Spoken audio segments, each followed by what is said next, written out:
Çiftliklerge kaçırgan, her kişi bir koyalana şu çiftlikle açırgan.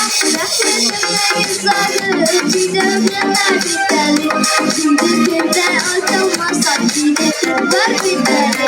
Rahmetimle insanı çiğdemler biteli, çiğdemde açılmazsa çiğdemler biteli, çiğdemde açılmazsa çiğdemler biteli.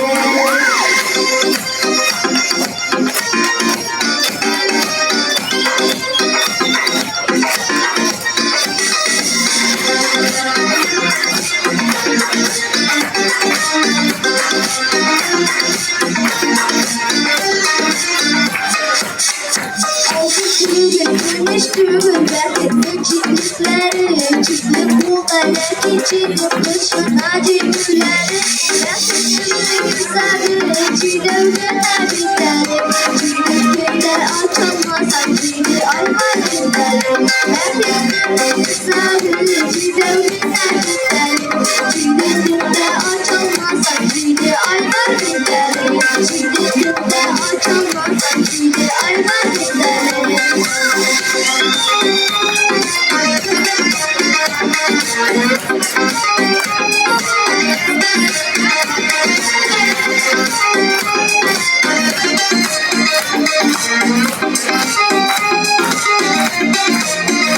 Belki çiftliklerin bir açasıydı, belki kuşun efendilerin tutup bıçasıydı.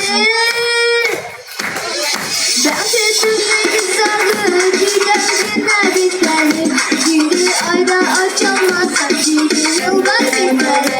Hep açılmayı biterli, yıllar bitmeli, çiğdi açılmazsa çiğdi yıllar bitmeli.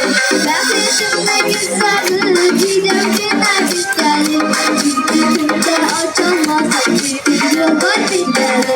Hep açılmayı biterli, yıllar bitmeli, çiğdi açılmazsa çiğdi yıllar bitmeli.